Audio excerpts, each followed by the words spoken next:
That's why I have a very good protective case.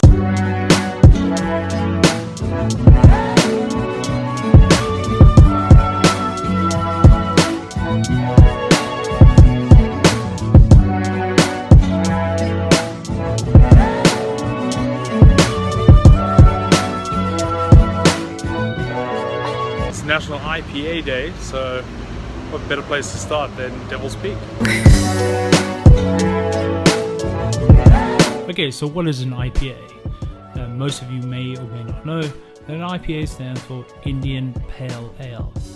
More interestingly is where it got its name from. Well, we got to go back to the beginning. During the early 1800s, the UK had taken over the subcontinent of India, like they did with a lot of countries back then.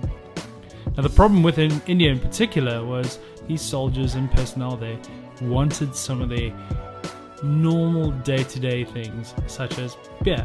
So they packed in regular old pale ale and skirted it over across the oceans to India. Now the problem is, by the time it got there, with no refrigeration, the beer went bad. Now to understand why this is a problem, now we need to understand how beer is actually made. Obviously guys, I'm going to give you a brief description here using this amazing animation in front of us and break down the issues with it. Four main ingredients, whether you know it or not, is malted barley, hops, water and yeast. Now how these are added create our different beers and our different styles. So essentially this is it. We take our malted barley, we add it into what's called the mash tun, and we extract maltose liquid, or maltose sugar, from the malt. This is done at specific temperatures depending on the style that we want to achieve. This wort or young beer is then headed over to our kettle, where it is then heated and boiled. Now it should be mentioned that wort is actually really young whiskey that hasn't been distilled yet. But anyway, I digress. We then add hops to this wort. Now what hops does is basically two main things. Because of the sweetness of the wort, we need to offset the sweetness with some bitterness. That's where the hops start to step in. The hops also form part of the preservatives of the beer. They actually help to preserve this beer. Now, young wort is then taken from our kettle, cooled down, and added to our fermenter. This is where the real magic happens. We add yeast to this beer, and basically what happens is yeast poops out alcohol and burps out carbon dioxide. And that's what creates our fizziness. Whilst this produces a beautiful beer with the wonderful pale ale type qualities that we're looking for, it wasn't suitable for beer that was being transported from the UK to India. So what they needed to do was to increase the hops. We've got to go back a step even further. Because hops is now utterly bitter, we need to increase the sweetness into it. So we start to add more malted barley at the mash tun stage. From there, this is then brought into the wort. The wort is then brought into the kettle where we boil it. We start to add our hops.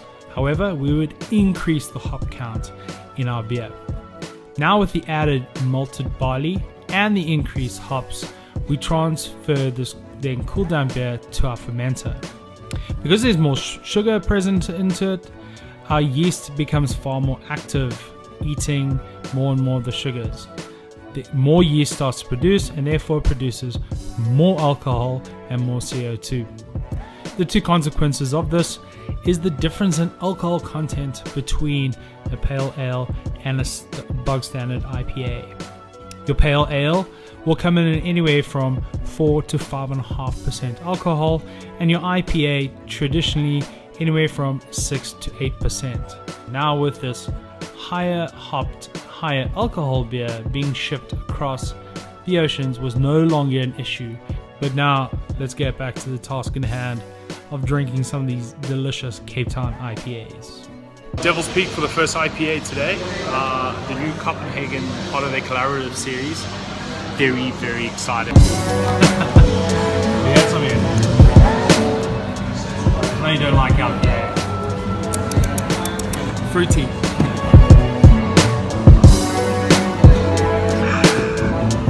It is fruity, very. The Copenhagen's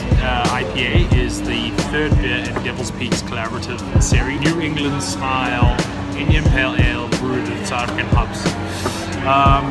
Lots of passion fruit, kind of sweet, not overly bitter. I think I remember reading somewhere the IBUs on this like 43 or 53 or something like that. Rad beer. Good start to the IPA day.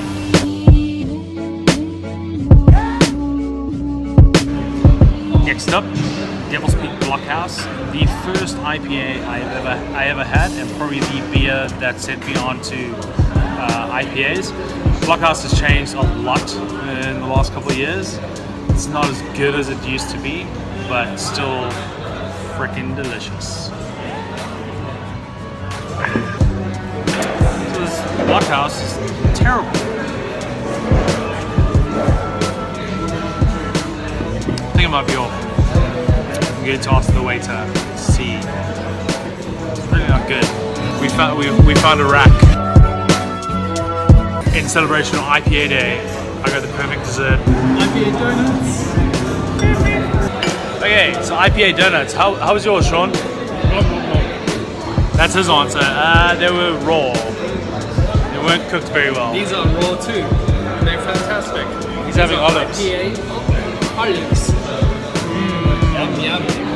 They're not really, but you know, the J-Mac wants to feel included. Means he drinks lager and eats olives. Okay, Devil's Peak done.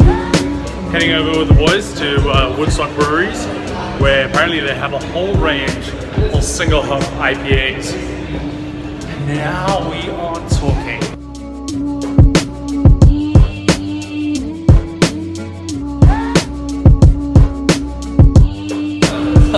Yeah. Alright, Woodstock Brewery. Hi Drew.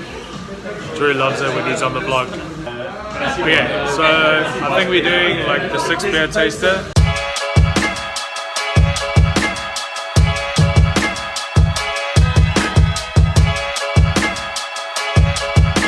Okay, so six IPAs, single hop. Some are delicious, some are terrible. And we have Yellow Sub, SAB 69, Azaka, Nelson Survive, Cool Melon, SAB 108.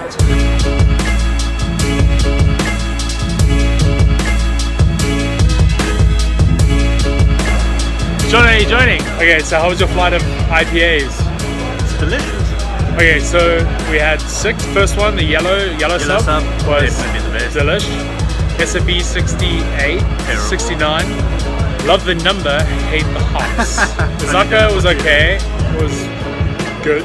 Yeah. Nelson Sauvin was delicious. Yeah. The whole melon, and the SAB 108. Better than the 69. And you would think a 69 would be fantastic.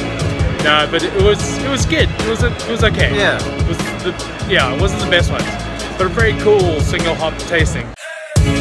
So my favorite IPA in Cape Town, California. Delicious. Are you enjoying your IPA day, Sheldon? Yeah, I got some good head here. Sheldon loves good head. That's why he likes hanging out with Sean, eh, Sean? What IPA are you on, Charlie? Just number 1. I'm doing the brown bomber. Not because it makes me brown. It is delicious though. It tastes like orange and passion fruit. And have you had this one before? It's delicious. It really does taste like orange juice. So this will be IPA number 5 for this evening. Although the six tasters, does that count? What are you saying? Well, you know, because he's old. The ultimate IPA day, hello, will end with the ultimate IPA. Sheldon, what we got here? 2 days. Oh, that is Glenfiddich IPA whiskey. So the ultimate IPA is going to end with the That ultimate smells freaking delicious. Yeah, you gotta give him some. So basically what they did was they took an IPA and they made a whiskey for Glenfiddich. Glenfiddich is delicious, now they've got an IPA whiskey. Fucking fantastic. Tell you that. Delish. How's your Glenfiddich IPA? Good. It's true. It's got it. It's quite So the Glenfiddich IPA is fucking delicious. Have you had some of your I Charles? already had some and I'm gonna have some more. There we go. Cheers. It is yours after all. Wayne, apparently that pairs very well with the piece of seared tofu. Tofu and Brussels sprouts. Jason, what noise does tofu make when it hits the grill? Nothing. Same as it does to your taste buds. So back to the IPA. The Glenfiddich IPA is delicious. It's sweet. It's caramel. It's oh my god.